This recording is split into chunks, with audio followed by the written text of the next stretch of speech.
توكل عليه ونعوذ بالله من شرور أنفسنا ومن سيئات أعمالنا من يهده الله فلا مضل له ومن يضلل فلا هادي له وأشهد أن لا إله إلا الله وحده لا شريك له وأشهد أن محمدًا عبده ورسوله أما بعد فإن أصدق الحديث كتاب الله وخير الهدي هدي محمد صلى الله تعالى عليه وسلم وشر الأمور محدثتها وكل محدثة بدعة وكل بدعة ضلالة وكل ضلالة في النار. قال الله تعالى ومن عرض عن ذكري فإن له معيشة ضنكا ونحشره يوم القيامة أعمى وقال ربي لما حشرتني أعمى وقد كنت بصيرا. وقال الله تعالى في موضع آخر يا أيها الذين آمنوا ادخلوا في السلم كافة ولا تتبعوا خطوات الشيطان إنه لكم عدو مبين. وقال النبي صلى الله تعالى عليه وسلم بدا الإسلام غريبا سيعود كما بدا فطوبى للغرباء. وقال النبي صلى الله تعالى عليه وسلم إن الإيمان لا يرج إلى المدينة كما ترج الحية في جهرها. رواه مسلم. আমি একদিন মানুষ ছিলাম, আমার একটা নাম ছিল, সবার মতন আমার গায়ে রক্ত পানি ঘাম ছিল, রক্ত পানি ঘাম ছিল। এখন আমায় ডেকে বলে আমি মরা লাশ, জলদি করে দফন করো নইলে সর্বনাশ রে, নইলে সর্বনাশ। আমি একদিন মানুষ ছিলাম, আমার একটা নাম ছিল,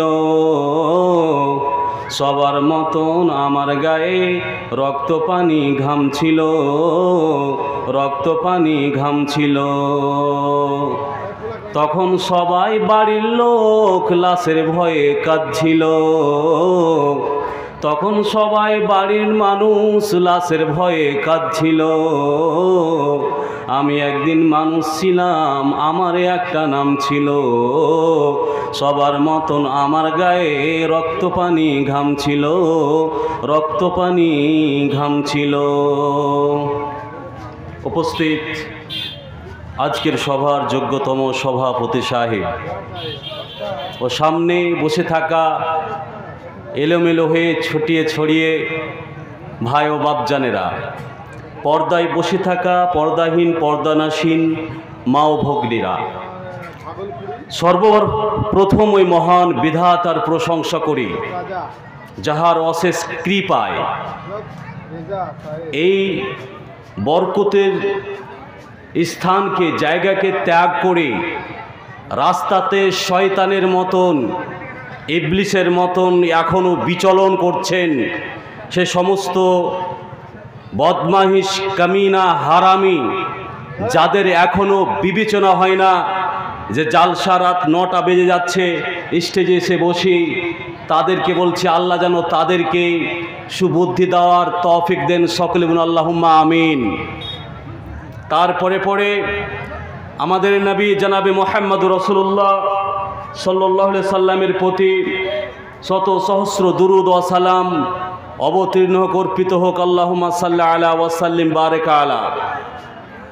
ব্রাদার ইসলাম, আমার ওয়াজের পূর্বে আমার ম্যাকের আওয়াজ যে সমস্ত ইয়াং ব্লাড থেকে নিয়ে নবযুবক, মধ্যপন্থা বয়স্ক এবং বয়স্ক যেগুলো, কেন আজকের এই স্টেজে বৃদ্ধ লোককেও দেখতে পাওয়া যায় না, সর্ব বয়সের ব্যক্তিরাকে বলছি, যাদের কানে আমার কথা ঢুকছে, তুমি যদি অস্বীকার করে এখান থেকে চলে যাও, তুমি কখনো কামিয়াব হতে পারবে না।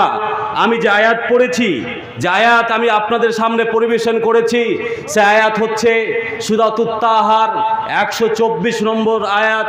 আয়াতে বলছেন ওয়ামান আরাযা আন যিকরি, হে যুবক সম্প্রদায়, হে মানুষেরা, মা এবং বোনেরা, ভালো করে শুনো, যারা যেখানে কোরআনের চর্চা হবে, যেখানে হাদিসের আলোচনা হবে, যেখানে কোরআনের কথা হবে, যেখানে মৌলভী সাহেব বক বক করে হাদিস বলবে আর সেখানে মাথাকে ঘুরিয়ে নিজেকে উপেক্ষা করে যারা এখানে ওখানে কাটাবে, যারাই করেছে কাজটা, নেতা থেকে সমাজের প্রতিষ্ঠিত পরোন্নভোজী সাধারণ দরিদ্র ব্যক্তি, ইয়ং থেকে নিয়ে বয়স্ক, যারাই এগুলো করছো রাস্তাতে, তাদেরকে বলছি ওয়ামান আরাযা আন যিকরি, কোরআন বলছে যারা আমার এই জিকির থেকে মুখকে ফিরিয়ে নেবে, স্টেজে আসবে না, ফাইন্না লাহু মাঈশাতান জানকা, তোমার পার্থিব জীবন সুখময় হতে পারে না, রাত্রে তোমার শান্তিতে ঘুম আসতে পারে না, যদি আসে তাহলে কোরআন ভুল হয়ে যাবে।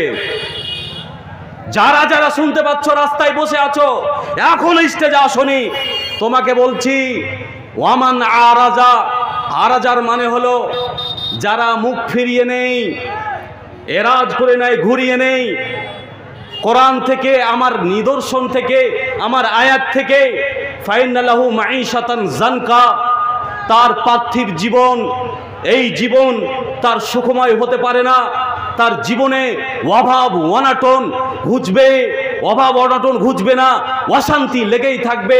এটা আমার কথা নয়, কোরআনের কথা। সূরা তাহা 124 নম্বর আয়াতে আল্লাহ রাব্বুল আলামিন বলছেন, তুমি যতই টাকা ইনকাম করো না কেন, যতই টাকার মালিক হয়ে যাও না কেন, যদি তোমার ভিতরে কোরআন না থাকে, কোরআনের ভালোবাসা তোমার ভিতরে যদি না জাগে, কোরআনকে তুমি যদি মহব্বত করতে না পারো, তোমার জীবন বৃথা, তোমার জীবনে কখনো সুখ আসতে পারে না, রাত্রে ঘুম হবে না ভালো। আপনি ভাবছেন যার কোটি কোটি টাকা, যার কোটি কোটি ব্যাংক ব্যালেন্স রয়েছে, তাকে জিজ্ঞাসা করুন, তার রাত্রি ভালোভাবে ঘুম হয় না। যার ভিতরে কোরআনের বিদ্যা রয়েছে, কোরআনের ব্যাখ্যা বুঝে, কোরআন জানে, কোরআন থেকে মুখ ফিরে না, তাদের জীবন এহকাল এবং পরকাল শান্তিতে ঘুমাবে, শান্তিতে থাকবে, শান্তিতে বিচলন করবে, ওর জীবনে অভাব আসবে না। কেন বলছি এই কথা? এজন্য বলছি যে কোরআনের মজলিস থেকে বইমুখ হয়ে মুখ ফিরিয়ে এনে যায়, যারা ফিরিয়ে যায় তারাকে শয়তান বলে। এটা কেমন কথা আমি বলতে গেলাম আপনাকে। আল্লাহ রসুল বলছেন, এখানে তো কোরআনের আলোচনা হচ্ছে, কোরআনের বিচলন হয়, কোরআনের পাখিরা, কোরআনের আলেমেরা কোরআন নিয়ে কোরআনের ব্যাখ্যা বুঝায় মানুষকে, কিন্তু তার থেকে মুয়াজ্জিন যখন হাইয়া আলাস সালাহ হাইয়া আল ফালাহ যখন আজান দেয়, আজান দেওয়ার সময় মুয়াজ্জিন যখন হাইয়া আলাস সালাহ বলে, হাইয়া আলাল ফালাহ বলে, আজান শুনলে আপনার ভিতরে অনুশোচনা আছে বা না আছে কোনো যায় আসে না, আপনার ভিতরে বোধ শক্তি হয় কি হয় না এটা বলা যাবে না, আপনার ভিতরে আজান শোনার পরে কম্পন হয় কি হয় না আল্লাহ জানে। অনেক মানুষ রয়েছেন এখানে, আজান হচ্ছে হাইয়া আলাস সালাহ, টিভির দোকানে বসে আছি, টিভির দোকানে ফ্যাল ফ্যাল করে তাকাচ্ছি, আমরা সবাই তাকাচ্ছি, যখন হাইয়া আলাস সালাহ, আল্লাহু আকবার, আল্লাহু আকবার। মুয়াজ্জিন যখন আজান দিচ্ছে তখন ভোগা দিয়ে এমনি আমরা যেই আমাদের রিমন থাকে, রিমনের পাওয়ারটা আমরা কমিয়ে দিই, মনে করি আমাদের ভিতরে শয়তান জাগে নাই, আমাদের ভিতরে শয়তান নেই, শয়তান পালিয়ে গিয়েছে। আরো বড় আপনি শয়তান, কারণ যেখানে শয়তান আজান শুনতে পেলেই এদা সামিয়ান নেদা, যখন আজান শুনতে পায় শয়তান তখন পাদতে ওয়ালা হুজুরাতুন আদবারা ওয়ালা হুজুরাতুন, পাদতে পালিয়ে যায়। তাহলে বলুন তো, যেই চায়ের দোকানে, যেই দোকানে আমি আর আপনি টিভি দেখতেছিলাম, টিভি দেখছি আছে, যেমনই হাইয়া আলাস সালাহ হাইয়া আলাল ফালাহ মুয়াজ্জিন বললেন, তেমনই টিভির সাউন্ডটা একটু কমিয়ে দিলাম আর ভাবলাম এটাই হলো ঈমান, এটাই হলো আমার ঈমান। ভাবজান ভাইজান, এটা কি ঈমান বলে না? তার থেকে আপনি শয়তানের থেকেও নিকৃষ্ট কাজ করলেন। কেন? যে শয়তান যখনই আজান শুনতে পায় শয়তান সেখানে বসে না, শয়তান পালাতে লাগে। বুখারী শরীফের হাদিসে এসেছে এবং মুসলিম শরীফে কিতাবুল আজান কিতাবুস সালাতে এসেছে যে যেমনই আজান শুনতে পায় শয়তান পাদতে লাগে। পাদ হলো দুই প্রকার, আপনারা জানেন না? ছাত্রকে পড়াতে গেলে দাওরা জামাতের ছাত্ররা প্রশ্ন করবে, মাওলানা সাহেব আরবি শব্দতে একটা ফোসাউন শব্দ ব্যবহার হয়েছে, একটা জোরাতুন ব্যবহার হয়েছে। জোরাতুন বলা হয় ওই আওয়াজকে, ওই বায়ুকে, ওই পাদকে যেই মানুষেরা একটু জোরসে ছাড়ে, ইয়াজিদু ফিহি আস-সাউত, ওই পাদকে, ওই বায়ুকে জোরাত বলা হয়, যেটাতে আওয়াজ থাকে, এবং ফোসাউন বলা হয়। ছাত্ররা পড়াতে গেলে প্রশ্ন করে দেবে, মাল ফারকু বাইনাল ফোসা ওয়াজ জোরা, জোরাত এবং ফোসার মধ্যে পার্থক্য কি? আলেমে দ্বীন, যোগ্য যদি শিক্ষক হয় আগে বোঝাতে হবে। ফোসা বলা হয় আস-সাউত আল্লাযী ইখাফফিফু, যে সমস্ত মানুষেরা হালকাভাবে পাদে সেটাকে সাউত বা ফোসা বলা হয়। তাহলে শয়তান হালকাভাবে পাদে না, জোরে পাদতে পালিয়ে যায়। বলুন তো, যেই শয়তান আজান শুনলে পালিয়ে যায়, এরাজ করে দেয়, মুখ ফিরে পালিয়ে যায়, তাহলে বলুন আমার মতন আপনার মতন মুসলমানেরা যারা গরুর গোশ খায়, নিজেকে মুসলমান বলে দাবি করে, আজান হচ্ছে, কোরআনের ব্যাখ্যা হচ্ছে, কোরআনের আয়াতের ব্যাখ্যাংশ বোঝানো হচ্ছে, তথাপিও রাস্তাতে, দোকানে, এখানে ওখানে এই মতো করে আড্ডা মারছে। বলুন, শয়তান যদি আজান শুনে পালিয়ে যায়, কোরআনের ব্যাখ্যা শুনে শয়তান যদি সেখানে না থাকে, তাহলে আপনার মতন মুসলমান যদি চায়ের দোকানে আজান শোনার পরেও বসে থাকেন, তাহলে বলুন শয়তান থেকে নিকৃষ্ট হলেন কি হলেন না? এটা আমার কথা নয় বাপজান, বলতে গেলে অনেক করা হয়ে যাবে, কিন্তু কিছু করার নেই, আমাকে বলতেই হবে। শয়তানের ভিতরে অনুশোচনা হয়। একটা মানুষ হাদিস কোরআন শোনার পরে ওর ভিতরে যদি কম্পন তৈরি না হয়, ওর ভিতরে যদি অনুশোচনা না হয়, তাহলে শয়তান থেকেও খারাপ কেমন করে বলা হয়? বুখারী শরীফের হাদিস এবং মুসলিম শরীফের হাদিসে বলা হয়েছে যে যখন এই মুসলমানেরা নমাজে দাঁড়ায়, নমাজ পড়তে শুরু করে, নমাজে আমিও পড়ি, আপনারাও পড়েন, যারা পড়েন না তারাকে বলছি, ভাই কয়দিন বাঁচবেন দুনিয়াতে? 50, 60, 70। আর মুদির জমানাতে কারোর মৃত্যুর নিশ্চিন্ত নেই, নিশ্চিন্ত কেউ বলতে পারবে না কোথায় মরবেন। শামসি যাবেন, হোসেনপুরে যাবেন, RSS বাজরাঙ্গেরা আপনার প্রতি অ্যাটাক করতে পারে। কে জানে আপনার পার্শ্ববর্তী বাজরাঙ্গে নাম লিখে রেখেছে, কে জানে আপনার পার্শ্ব যাদের সাথে সকাল সন্ধ্যা ও মুসলিম ভাইদের সাথে আনাদানা করেন, যাওয়া আসা করেন, ও বাজরাঙ্গের সাথে দলে নাম লিখে রেখেছে, এবং আপনার আভ্যন্তরীণে আপনাকে কচুকাটা করে কাটবে, তার ব্যবস্থাতে লেগে আছে। জানেন না, কেউ বলতে পারবেন না যে শামসি বা হরিশ্চন্দ্রপুর, কুমেদপুর, এখানে ওখানে সামঘাতে আপনার অমুসলিম ভাই আপনার প্রতি অ্যাটাক করবে না, তার কোনো মানেই নেই। আপনাকে আমি বলি, সবাই ফেসবুক, হোয়াটসঅ্যাপ, টুইটারের যুবক, তোমরাকে বলি ভাই, তোমরা ভালো করে পরিবর্তন হয়ে যাও। আপনার উত্তরপ্রদেশে আলতাফ বলে যে ছেলেটা সাধারণ দরিদ্র ঘরের ছেলে, কি অপরাধ করেছিল? কোনো অপরাধ করে নাই যুবক। কি অপরাধ ছিল ছেলেটার? যেই বাড়িতে কাম করত সেই বাড়ির মেয়ে অন্য একজন ছেলের সাথে পালিয়ে গিয়েছে। সন্দেহ করেছে মালিক যে এই ছেলেটা সাহায্য করেছে পালাতে। বাপের বাড়িতে গিয়েছে, বাপের কাছে যে তোমার ছেলেকে দাও, একটু ইনভেস্টিগেশন করবো, একটু তার সাথে কথাবার্তা বলবো, তাকে আমরা নিয়ে তদন্ত করব। তদন্ত স্বার্থে পুলিশকে উঠিয়ে দিয়েছে, যাও আমার ব্যাটার কাছে সাহায্য নেবে। নাও, সাহায্য নিতে বলতে গিয়ে সকালে 7টা 8টার সময় পাঠিয়েছে বেটাকে, সন্ধ্যাতে খবর আসছে তোমার ছেলে আত্মহত্যা করে মারা গিয়েছে।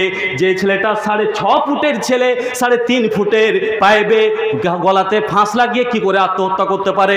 আবার বলেছে যে আত্মহত্যা করেছে তোর জ্যাকেটের চেনের ওই ফিতা দিয়ে ওই ফাঁস লাগিয়ে আত্মহত্যা করেছে।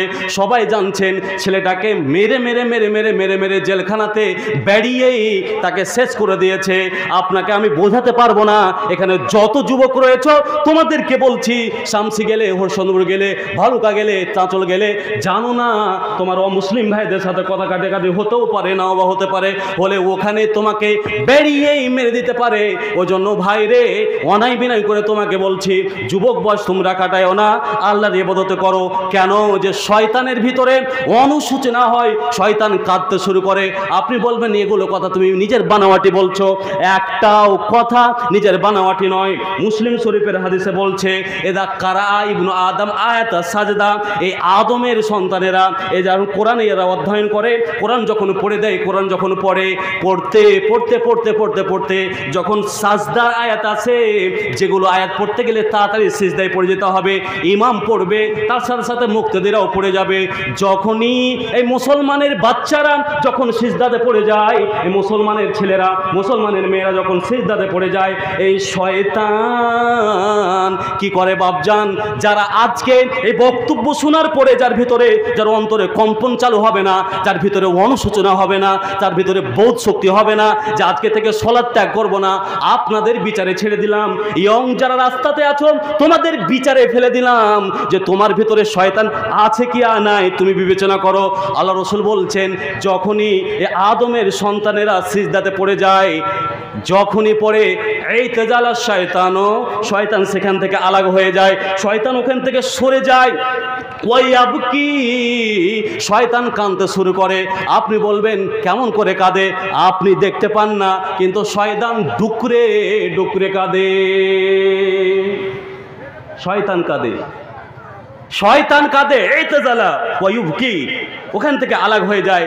যে যেমন মানুষের কষ্ট যদি হয়, এদিক ওদিক হয়ে যায়, কাঁদতে শুরু করে, ওই মতো করে শয়তান কাঁদে, ডুকরে ডুকরে কাঁদে। কেন কেন কাঁদে?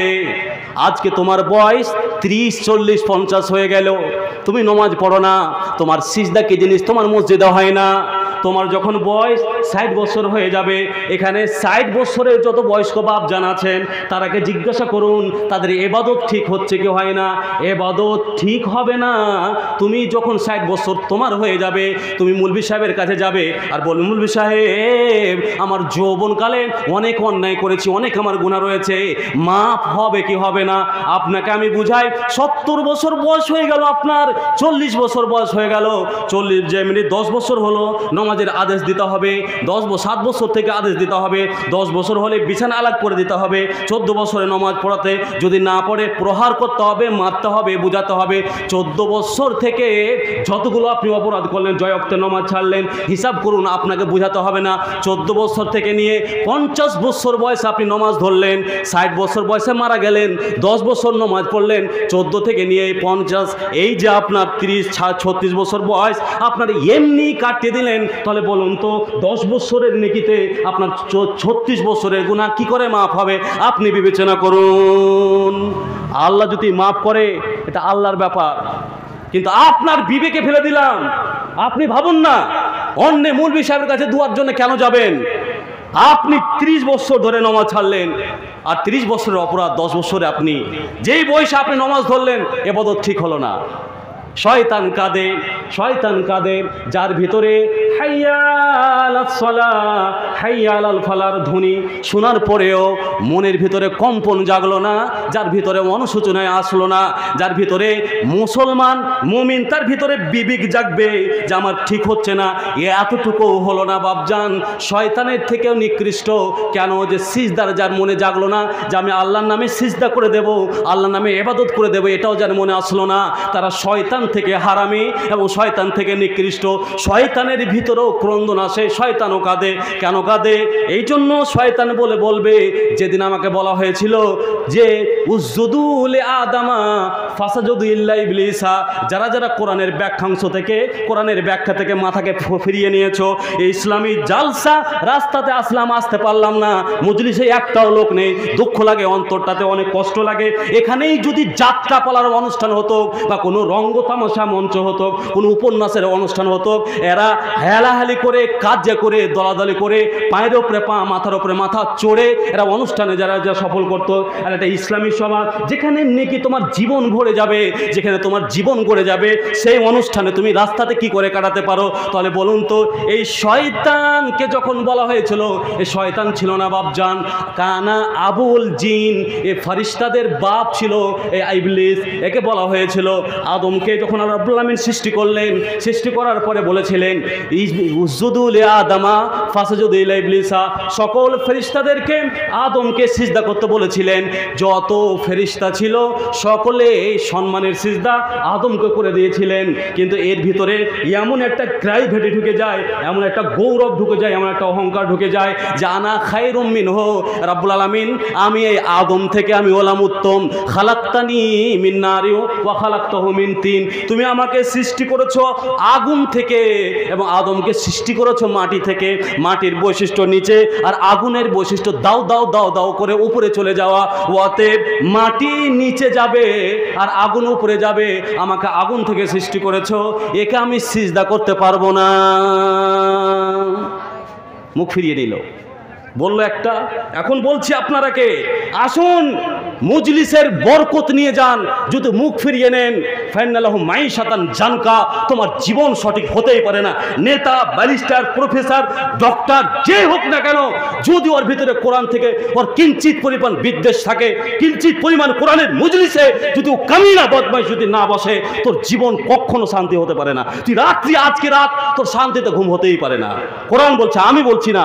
এখানে আলেমকে জিজ্ঞাসা করবেন যে ভুল বলেছে নাকি। আমার শিক্ষক সদর সাহেব মাওলানা মুমতাজ বিটনা মাদ্রাসার, আপনারা জানেন শাইখুল হাদিস, এক্ষুনি ওয়াজ করে গেলেন, যা জিজ্ঞাসা করবেন যার ভিতরে কোরআন থেকে মুখ ফিরিয়ে নিয়েছে, তার রাত ঠিকভাবে চলতেই পারে না, রাতের ঘুম সঠিকভাবে হবেই না। এটা আমি বলছি না, কোরআন বলছে। অত সোজা যে শয়তান আজান শুনলে, কোরআনের ব্যাখ্যা শুনলে ও কানতে লাগে, আর তোর মতন কামিনা, তোর মতন হারামি বদমাইশ, তোর ভিতরে অনুশোচনা হয় না, রাস্তাতে আসতে পারা যায় না, মজলিসে একটা লোক নেই।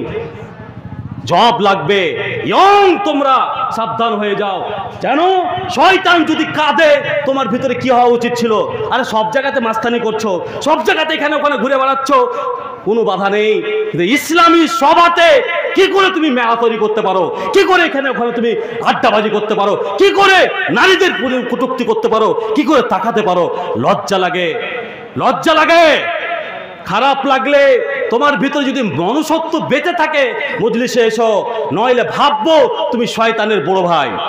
খারাপ লিয়েন না বাপজান, এর থেকে মার্জিত ভাষা নেই। আপনি রাস্তাতে দেখুন, মজলিস দেখে নিন, রাত 9টা বেজে যাচ্ছে, তবুও লোক আসছে না। কি বলছে? এটা আমার কথা নয়, আমার কথা বলছি না আমি। এখনো 4জন 3জন আলেমে দিন বসে আছেন, জিজ্ঞাসা করবেন, একে বললো সিজদা করে দাও। আপনাকে কত ইমাম বলছে, কত মৌলভী সাহেব বলছে নামাজ পড়ো, নামাজ পড়ো, একটা মৌলভী সাহেবের কথা মানেন না। মৌলভী সাহেব ভাগ্যিস যে এরা বদদুয়া দেই না, এরা ভাগ্যিস যে বদদুয়া দেই না। আপনি বলবেন এটা কথা কেন বলছো?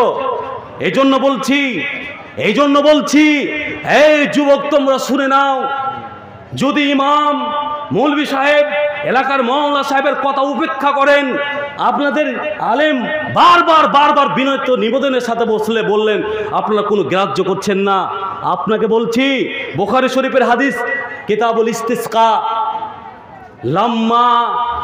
লাম্মা রা নবী সাল্লাল্লাহু আলাইহি ইদবারান আন-নাসা মিন মাক্কাতা, আল্লাহ রাসূল যখন দেখতে পেলেন মক্কার লোকেরা মুখ ফিরিয়ে নিচ্ছে, মক্কার লোকেরা মুখ ফিরিয়ে নিচ্ছে, নবীর কথা শুনে দেয় না।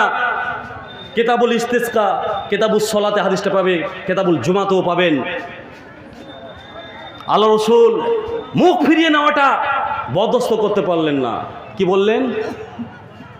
আল্লাহুম্মা সাব্বে কাসাব্বে ইউসুফ। রব্বুল আলামিন এই আমাদের এই নতুন এলাকার লোকেরাকে সকালে সন্ধ্যাতে যখন তোমার বিধান নাজিল হয়েছে তখন এরাকে বুঝিয়েছি, এরা আমার কথা মেনে দেয়নি।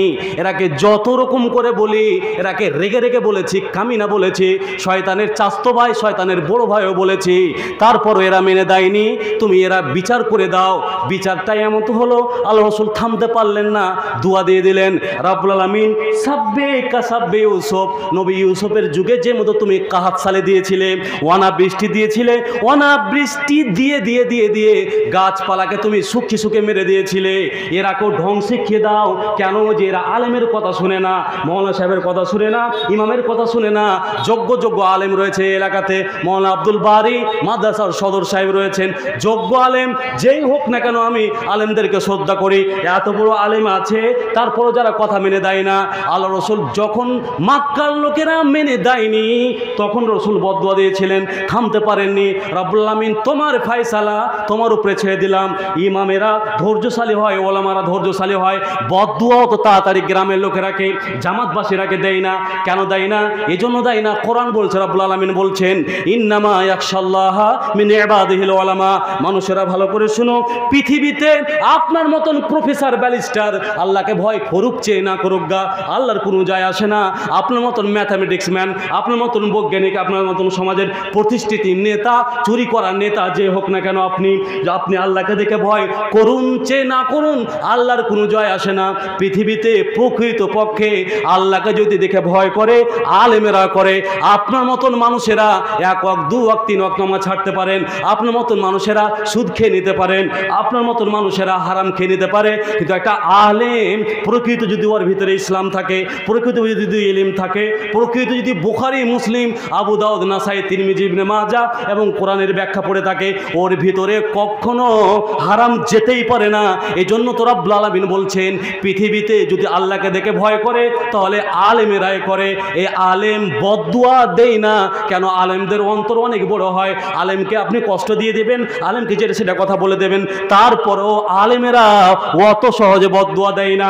আল্লাহ রসুল থামতে না পেরে মক্কার লোকেরাকে বুঝালেন সকাল সন্ধ্যা, এরাকে দাওয়াত দিতেই থাকলেন, দাওয়াত দিতেই থাকলেন, তারপরেও এরা কথা মেনে দিল না, এরা মেনে দিল না।